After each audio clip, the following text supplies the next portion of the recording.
Chris Tanev comes off the board. Who else could the Leafs be targeting? We'll give you our top 5 targets ahead of the NHL trade deadline, now just 8 days away. It's also a game day, Dave, with the Leafs welcoming the Arizona Coyotes. And I've got a crazy stat about the Leafs and Yotes that seems insanely unbelievable, but is true. I'll tell you all about that and more coming up on today's edition of the Locked On Leafs podcast, part of the Locked On Podcast Network. It's your team every day. You're Locked On Maple Leafs, your daily podcast on the Toronto Maple Leafs, part of the Locked On Podcast Network. Your team every day.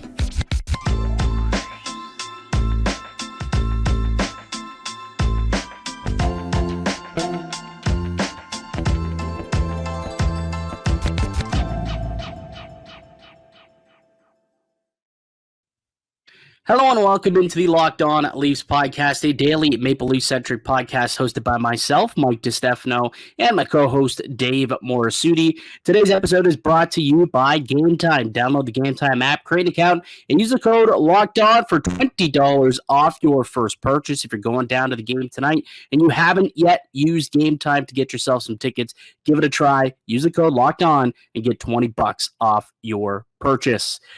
Dave, we are now officially 8 days away from the NHL trade deadline, and we finally had our first domino fall. Chris Tanev, who many believed was a top target for the Toronto Maple Leafs. Lots of Leaf fans wanted Chris Tanev to be a member of the Maple Leafs brass here heading into the playoffs. He heads to Dallas. They get a second-round pick, a conditional third-round pick, and a prospect as well. The New Jersey Devils come in. They take in 25% of the contract. They get a fourth-rounder to do that as well. So it's kind of a three-way trade. It's more one of those parking the contract, and, you know, we've seen that done many, many times now. But essentially, Chris Tanev to the Dallas Stars for a second, a prospect, and a conditional third-round pick if Dallas makes the Stanley Cup final. They get the third. If they do not make a Cup final, Calgary does not get it, essentially. It's either a third or it's nothing. So that's the deal for Chris Tanev. How does that make you feel knowing that he was, a top target, one of the top targets for the Maple Leafs, and that was what the cost was, and the fact that the Leafs were unable to meet that or weren't willing to beat that? Your thoughts? I mean, it's tough, right? You see one of the guy that has been talked about, since November? Yeah. Like, all year long. Right? This guy's been talked about since he was in Vancouver about coming to Toronto, realistically. So, since this season, it's been since nonstop Chris Tanev. Leafs, for instance, Chris Tanev. When are the Leafs going to make a push to get Chris Tanev? We heard that they wanted to do the Zadorov-Tanev combo trade and things like that. So it definitely, I would not be shocked if if we're going to see a lot of people comment about this trade and how the Leafs missed out and things like that. I wouldn't blame Leafs fans for feeling that way, just because, and the reason why is because it's been talked about for so long.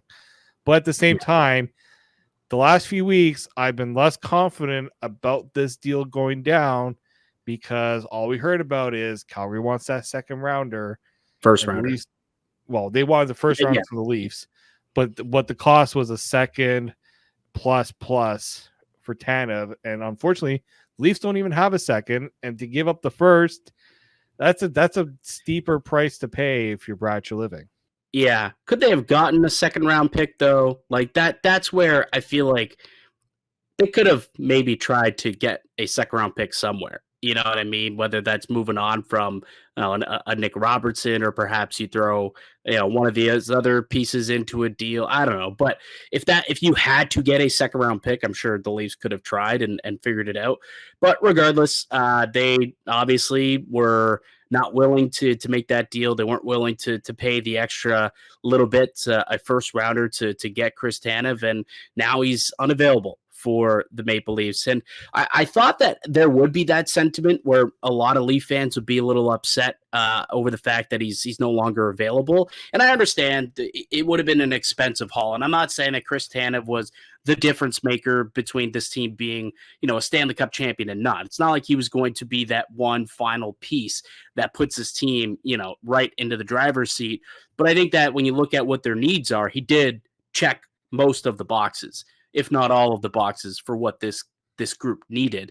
Whether or not it's worth a first round pick, I don't know. I posted on Twitter and I jokingly was just like, little piece of all Leafs fans' hearts just died just now a little bit.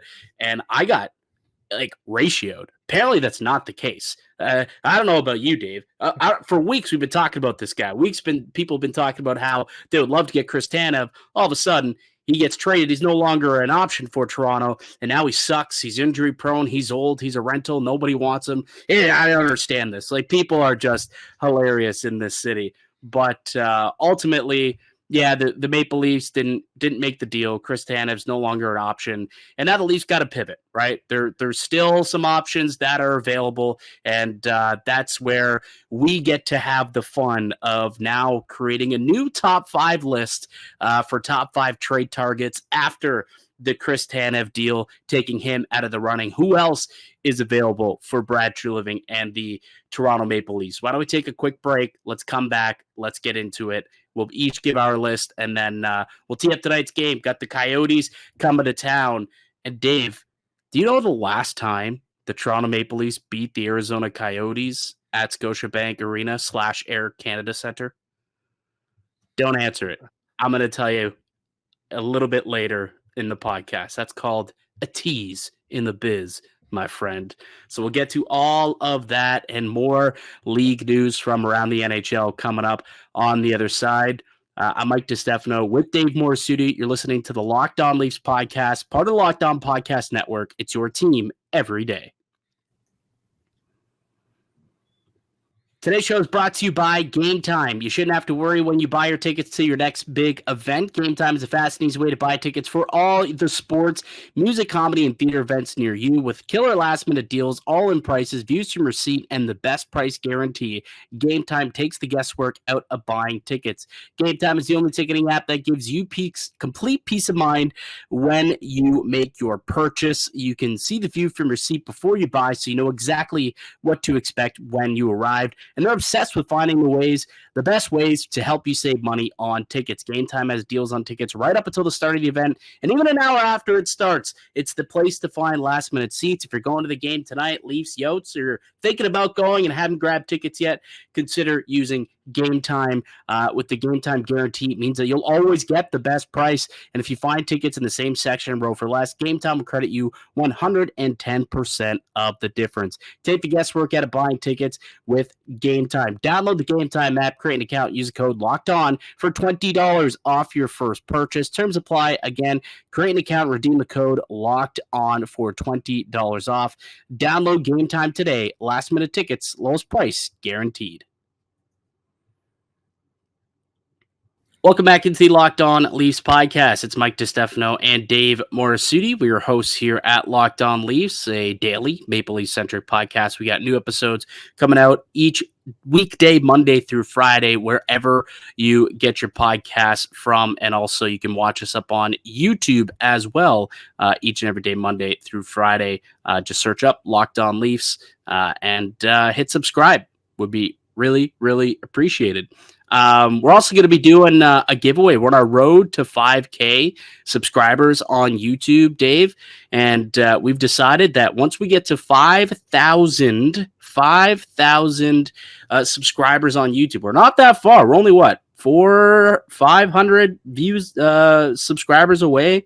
We're really not that far. This could happen legitimately in the next week or two, maybe by the trade deadline. Maybe that should be our goal. By trade deadline, let's get us to 5,000 views, because I think we're pretty darn close as is. Subscribers, not 5K views. Sorry, 5K subscribers. And we're currently at just over 4,600. So we're only 400 subscribers away. Share with your friends, tell a friend, and every subscriber will get an opportunity to win themselves a Toronto Maple Leafs jersey. We're giving away a jersey for our 5K subscribers milestone. So if you haven't yet, make sure that you subscribe and tell your friends and family too as well, because the quicker we get there, the quicker that jersey could become yours. You can also, find us on Twitter at Mickey_Canuck. Follow Dave at D_Morassutti, and also the show at Locked On Leafs. With that being said, Dave, Chris Tanev was a guy we both had at the top of our rankings in terms of players that the Leafs should target for this upcoming trade deadline. Or at least I know he was at the top of mine. I think he was close to, if not at the top of yours as well. But he's now gone, which means we got to come up with a new top 5 for our power ranking for who the Leafs should pivot to and target come NHL trade deadline, just 8 days away. I'll let you kick things off. Give me your top 5 trade deadline targets for the Toronto Maple Leafs. All right, so what we're gonna go. I'm gonna start from the bottom, work my way up. Yeah. Number 5, and I would like him to be higher up on the list, but I just think the likelihood of him being available and the Leafs getting him. You brought him up the other day, Rasmus Andersson. With Calgary seemingly getting so many assets right now, maybe now's the time to see how much more they can really retool this roster, maybe get younger and get some assets they can also move and improve the roster in some way, shape, or form. So a tough one to see happen, just because I don't know if they want to move off a guy like that, but some of the Leafs should see if he is still available. Number 4, I got Will Borgen. We've talked a lot about him. I just think if you're looking for someone with maybe a little more cost certainty, not cost as much as some of the other top targets, and he plays the right side and does kind of all the things you would need from a defenseman like him. Number 3, I have Sean Walker. Right shot, can move the puck. Issue is, what's his style? Who would he play with? There might be a little bit of a rejig in there of trying to figure out where exactly he would fit in this lineup. Number 2, and I've grown a lot more comfortable in putting this guy higher up, and it's Ilya Lyubushkin. I think, considering the cost for Tanev, if you're looking for that Tanev-like player for not the price, right? Like, if you want I don't even want to call him the discount brand defenseman, but in a way, the cost would be discount brand like. But the Costco brand Tanev. Yeah, the Kirkland brand. Kirkland brand Tanev. Yeah. Hey, everyone likes Kirkland. Yo, man, Kirkland golf balls. That's where it's at. There you go. Ilya Lyubushkin would be a nice. I think, yes, it might not be the sexy pick, but I think he still fits and actually fits quite well with the Leafs. And of course, number 1 is Adam Larsson. If you can somehow get Seattle to consider this deal, you get him for this season and next. I think, he's this, he's obviously doesn't have the injury concerns that Tanev would have had. He can provide you the defense, shot blocking thing, the style play that is going to be necessary in the playoffs. Again, the question is, will Seattle be motivated to make a move? Honestly, seeing what prices are like, and we've said it, it's a seller's market. Get yourself in the seller's market if you want to go out and look. Adam Larsson, do we see him sticking around with Seattle past next season? Maybe, maybe not. They've got some young prospects too. They got some young guys. Eventually, they may want to go that route. So Larsson might even price himself out of Seattle.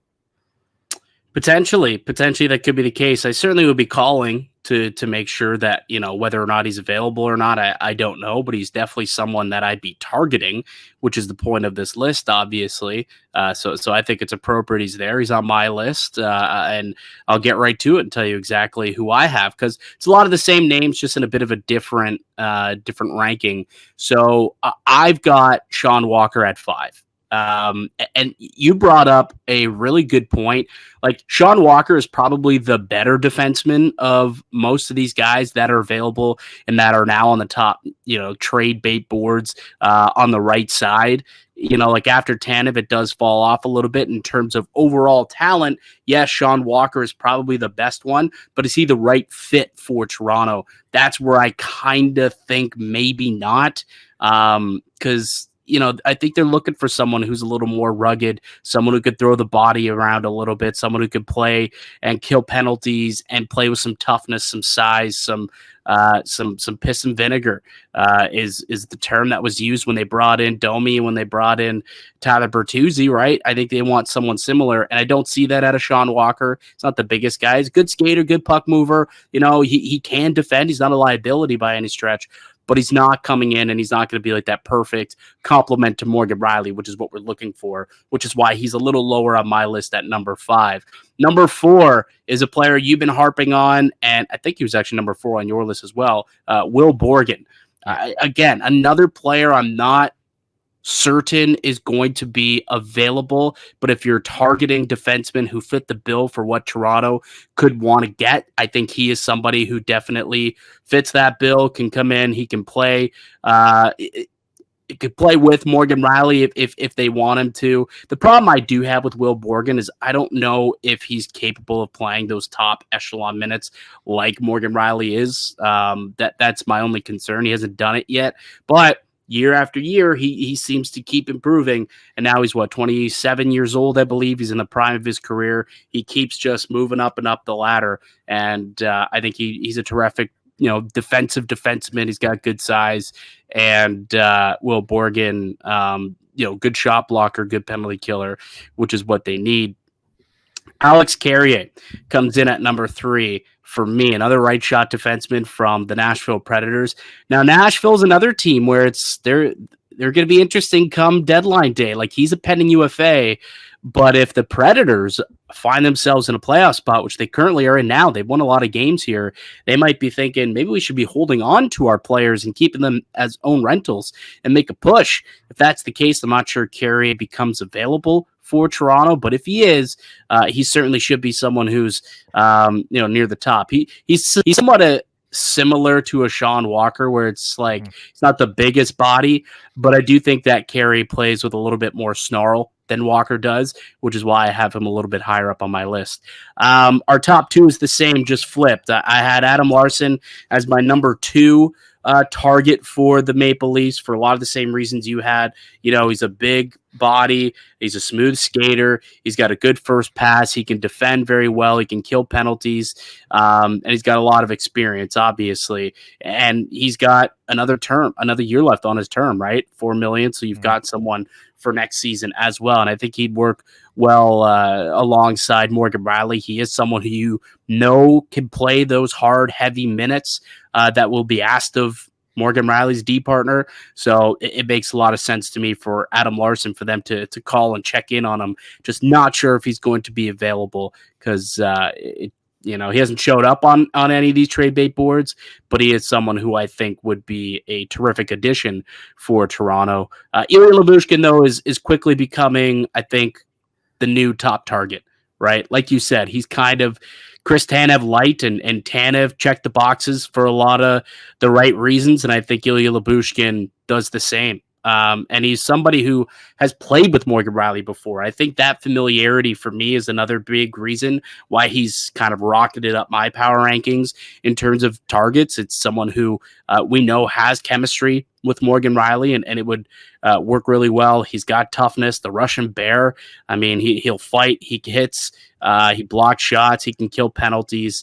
And I remember him being pretty good in the room, too, like a good character guy as well. And he's a pending UFA. So that's what they're looking for as well. So I think Ilya Lyubushkin at this point is the new number 1 target, I believe, for the Toronto Maple Leafs, or should be, in my estimation. So that's my top 5. Lyubushkin, Larsson, Alex Carrier, Will Borgen, and Sean Walker. Who are your 5 again? My 5 were Rasmus Anderson, Will Borgen, Sean Walker, Ilya Lyubushkin, and Adam Larsson.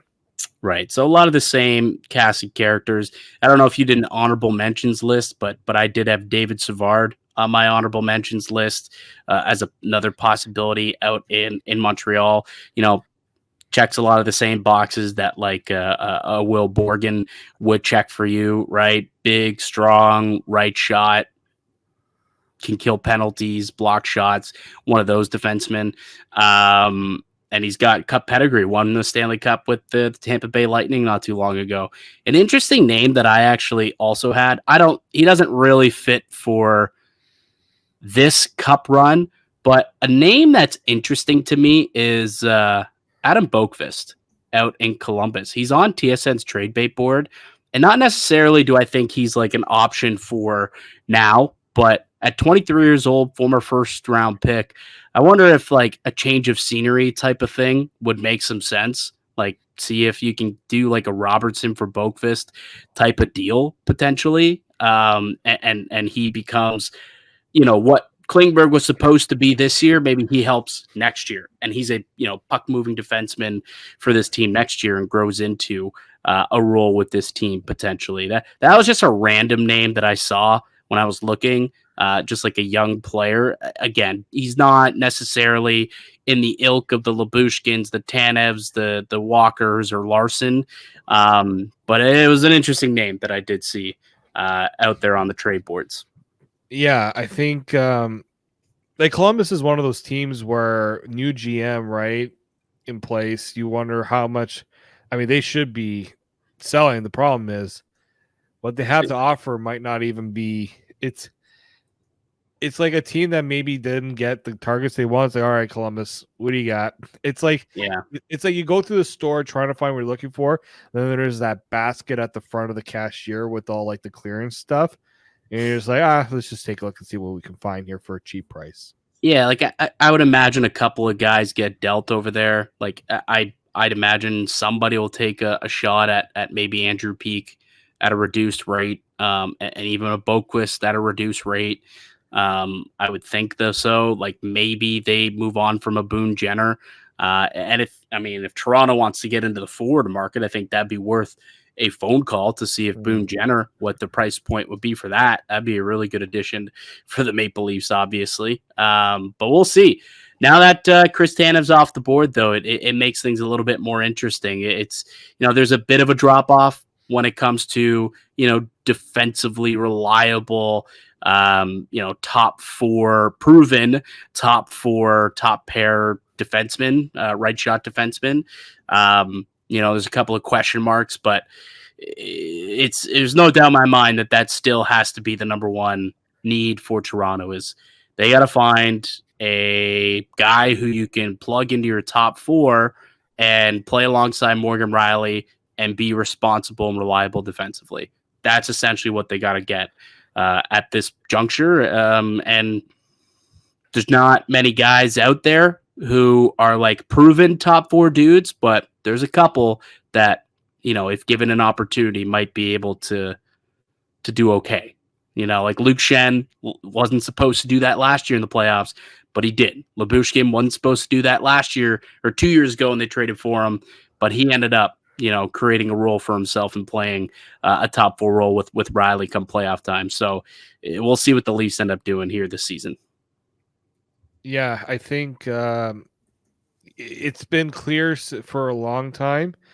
It's just the options out there don't. It's not. If there was obviously another option out there, the Leafs would have been right at it. Problem is, just not that many. There's not that like sensible. All right, go after this guy now. There was a little bit of debate. There was. They just didn't want to give up a first round pick for it. Yeah. Now they're gonna give up assets for like the runner up. Yeah, I mean, just not the bigger assets, right? And so I'm okay with that. It's just now, if they don't do anything or they miss out because like they don't want to pay that other price, it's gonna be a tough look. Yeah, I will be curious to see if there's like a player out there who's not on any of the trade bait boards, who we're not even thinking about. Like last year, like Philip Hronek was dealt for a first and second round pick from Detroit to Vancouver. No one knew that was coming. No one saw that coming. That's he's been terrific for the Canucks this year. Is that type of deal out there where you throw a first round pick and maybe a decent prospect on the table? Could you get another youngish player on a team that we're not even thinking about who, maybe doesn't want to play in America and they want to go to Canada and quietly have let teams know that it's that happens every year where there's at least one trade that kind of blows you out of the water. We're like, I didn't even know that guy was on the block. Why was he even on the block? Happens every year. Maybe Toronto could be part of that buying process this season.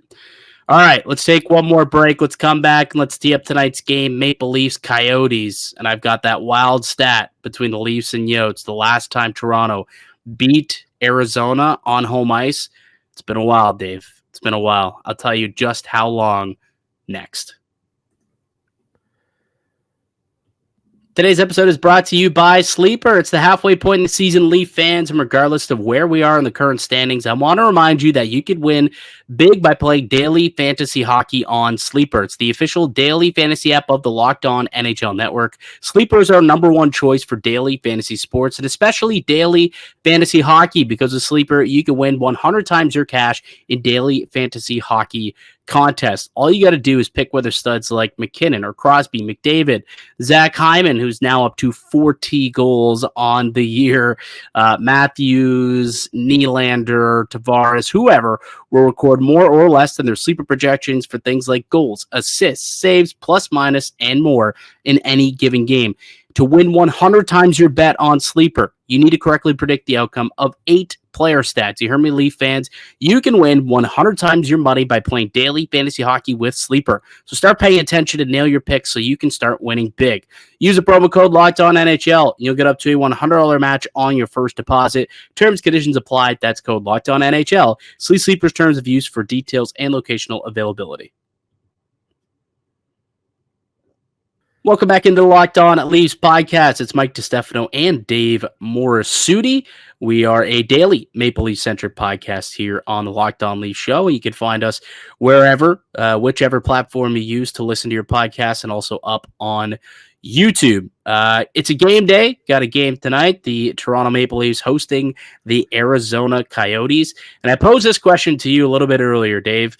When was the last time the Toronto Maple Leafs scored a victory against the Arizona Coyotes on home ice? Was it called the Air Canada Center? It was called the Air Canada Center at the time, yes. Oh my God. How long's that been now? Has that been? I was wondering that myself. When they made that deal with Scotiabank Arena. I believe I was living in London at the time. Maybe I just moved to Toronto. I can't remember exactly when that happened, but it may have been 10 years. In and around 10 years now. It's been that long since Scotiabank Arena was changed. I'll give you the answer while you're looking that up. October 17th, 2002. 2002. Oh my God! I was gonna go like 2012 or something like that. But no, October 2002. Eddie the Eagle Belfour was in net the last time the Leafs beat the Coyotes in Toronto. Unbelievable. Yeah, it's a wild, insane stat that just seems like it shouldn't be true. Because I mean, the Coyotes have been terrible, awful for pretty much that entire 20-year history. Like, they've had a couple of good seasons, but I mean, you look at the last 5, 6, 7 years during this Matthews era where Toronto's been a playoff team and they still haven't been able to beat the Yotes on home ice. It's insane. And I was thinking back, what happened last year when they had them on home ice? Do you remember what happened in that game or the fallout from that game, Dave? Don't look it up. But do you remember?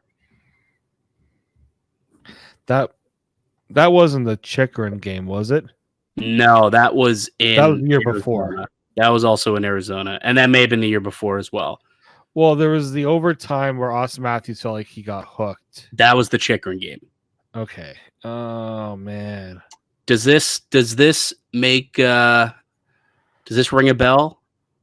our best players didn't play like our best players, or our best players weren't as good as their best players. Does that ring a bell to you? Yeah, was that the one where Sheldon Keefe had to walk back the comments like a day after? Yep, that's exactly what happened the last time these two teams play. I butchered the quote, but that was the situation. I knew when you brought up, I know it wasn't the exact quote, but I knew as soon as you said that, I'm like, yeah, that's where we lost a little bit of respect from Sheldon Keefe. Yes. And that was after it was a 4-2 loss to the Arizona Coyotes. I remember I was there, actually. I was covering the game, or I was there. I don't know, maybe I was just watching it for like Leafs lunch just because I was able to go to games. A lot of people wish they weren't at that game. Yeah, I do recall that being the case. And it's wild, man. Since 2002, they haven't won in Toronto. That's insane. Absolutely insane. But they'll have a chance to do it tonight. They'll have a chance to make history. And for the first time in Austin Matthews' tenure as a Toronto Maple Leafs, he can be victorious in his home building against his home team. It's yet to happen. They'll try and make it happen tonight. But I got to tell you, this is like the trap game of all trap games, though. Yep. Like, this is Toronto, Arizona. You already know the Yotes. They just win in Toronto. But the Coyotes have, like, they've lost 13 in a row here. Like, they're looking to get a win and do whatever means necessary. And that could be tonight, where they could be looking to do that. Meanwhile, you got the Maple Leafs. You look forward this week, and they've got New York and they've got Boston. Pretty easy to look over a Coyotes team coming in that you beat a week ago, you crushed a week ago, and they've lost 13 in a row. It is going to be so easy for them to just try and look past this game. And if that happens, oh boy, this streak could continue. By the way, the arena deal was done in 2018. It was a 20-year, $800 million arena deal. Jeez Louise. Wow. All right. Remember when that first happened too? And everyone's like, I'll never not call it the ACC. You do. You adapt. Now it's Scotiabank, and that's just what we call it now. Yeah. Same thing with the Dome. It's like when it was renamed to Rogers Center, when they bought it, it was like, oh, it's always going to be the Sky Dome. No, everyone calls it Rogers Center now. Like it always happens that way. So those investments do work, kind of. But to get back to the game tonight, just big trap game. It is a trap game, and this is a game that I want to see the top players take control. Right? You want to see the top players play like the elite players play like elite players? Is that what you want to see, Dave? Yeah, that'd be nice. Play like you're being paid. Yes. Now that's a little tongue in cheek. Like they've played really, really well. They have played well. So it's not as though they haven't earned their money over the last couple of weeks. The last game, they didn't play at their best. Like, let's be honest here. Matthews, Marner, even Nylander, they weren't exactly – they had a good start, but then they kind of fizzled out. And I think they need to come out with a statement and make it known to the Coyotes. The streak is ending. Yeah. Our elite players didn't play like elite players. That was the exact quote. So it was actually – I think I was right the first time. I figured you were right the first time. Let's hope the streak ends. It would be really unfortunate, like just a kick in the pills, if they can't beat the Coyotes, who've lost 13 in a row, including a loss to Ottawa. They lose to Montreal too during this stretch. Like, were they just in Montreal, if I'm not mistaken? I can tell you in 2 seconds. No, not 2 seconds. Yeah, I was trying to pull it up quickly. Yeah, they lost to Montreal 4-2 yesterday. Yeah. Yesterday. Yeah. So, well, hopefully they can. I mean, one of these streaks will be broken, right? One of these streaks will be broken. Either the Coyotes that have lost 13 in a row this year, or the Maple Leafs that have lost, I don't know, 20, 21, 22 years in a row against this team on home ice. Hopefully Joseph Wall could be an option tonight too. Possibly. To watch for. because they didn't have practice today. So no, so I would imagine later on Thursday we'll hear who starts, but there's a possibility that Joseph Wall could make his first start since, was it December 7th when he got injured? So his first start in a couple of months here. Liljegren possibly could return in this game as well. So a couple of things just to look out for a little bit later on when it comes to some lineup changes or some guys returning to the lineup. Really quickly, a couple of little NHL news and notes that I want to get to. We'll start with actually a OHL news and note. Our boy Easton Cowan, Leafs first round pick from this past draft, his point streak has just reached 27 straight games. 27 games in a row where Easton Cowan has recorded a point. That ties Connor McDavid and John Tavares for third longest streak in OHL history. Crazy. Though, like, McDavid and Tavares are like known to be arguably the two greatest junior players in OHL history. Yeah, and Lindros, I think. What's that? And I think Lindros would be added to that as well. Probably, yeah, he's up there. And now Easton Cowan is in that same breath when you're looking at, point streak records. You know what's crazy about that point streak? Because it was Marner's point streak that he beat. Yeah. Patrick Kane didn't have a point streak like that with the London Knights. I guess it's crazy to me because, like, I always think I always forget that Patrick Kane played for the London Knights. Yeah, but like, that's such a storied junior franchise, and I think it's cool that Leaf connection remains. Yeah, now it's Easton Cowan's record. He's now the longest streak for a London Knight, and now the third longest streak in OHL history in total. I think the longest is 32 games. That's the longest streak, 32 games. So if he can keep it going, for 5-6 more games, he can cement himself in the history books. Would just be unbelievable. And look, I don't blame this team for wanting to trade Easton Cowan at this deadline. I think he's putting himself into like untouchable territory. They're going to want this guy going forward. That's for damn sure. It's really great to see what he's doing down with the London Knights.